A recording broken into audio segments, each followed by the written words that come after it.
The waves of the Mediterranean crashed against rocky shores as dark clouds gathered in the sky.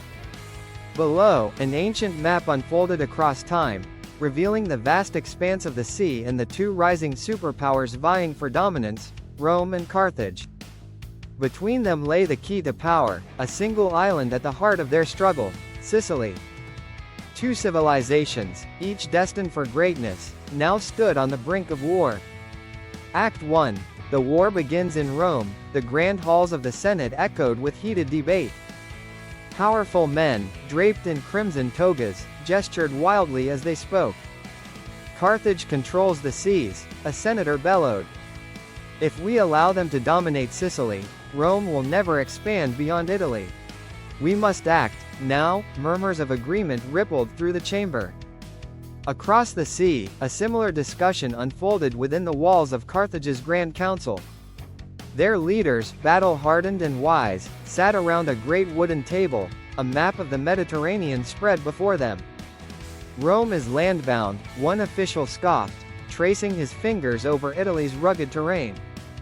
They have no navy, no knowledge of the sea. If they challenge us, we will crush them before they ever set sail. The first battles were swift and merciless. Rome, determined but inexperienced, struggled to fight at sea. Their ships, hastily built and poorly manned, sank like stones beneath the crashing waves. On the shores, a Roman general watched helplessly as another vessel tipped and disappeared beneath the water. He sighed, rubbing his temple. Well, that didn't go as planned. Back in Rome, a frenzy of activity took over. Engineers scrambled to redesign ships, drawing plans on parchments so fast that ink splattered across the table. Soldiers wobbled awkwardly on deck, struggling to find their footing on the ever-moving sea. The task seemed impossible.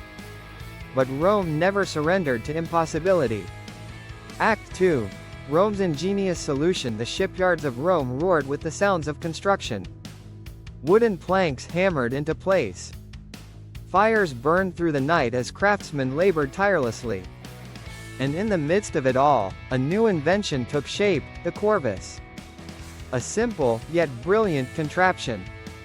A boarding bridge designed to latch onto enemy ships, transforming naval warfare into brutal, close-quarters combat. Exactly the kind of battle Rome excelled in. When their fleet set sail again, Carthage was waiting. The Carthaginian navy, confident as ever, moved in for the kill. But as their ships approached, massive iron-tipped planks swung down from Roman vessels, locking onto their decks. The Carthaginians barely had time to react before Roman soldiers stormed onto their ships, swords flashing in the sunlight. What was once a battle of ships had become a battle of men. On the Carthaginian flagship, a commander stared in disbelief. What kind of lunatics fight a sea battle as if it were a land battle? Rome had turned the tide. One by one, Carthaginian ships fell. Act 3. Carthage fights back, but Carthage was not defeated yet. Deep within the grand halls of the city, its leaders gathered in hushed urgency. Their greatest weapon had been neutralized. Their fleets, once unmatched, were now being torn apart. One official, his voice laced with concern, spoke. Rome is learning too fast. We need a new strategy. A shadow loomed over the room. He stood tall, his presence alone demanding attention. His sharp eyes burned with an unyielding fire. Hamilcar Barca. A warrior. A tactician. A man whose mind was as sharp as the blade he carried. Carthage had found its answer. Under Hamilcar's command, Carthaginian forces adapted. He knew he could not outmatch Rome's new naval tactics, so he did what Rome feared most: he took the fight to the land.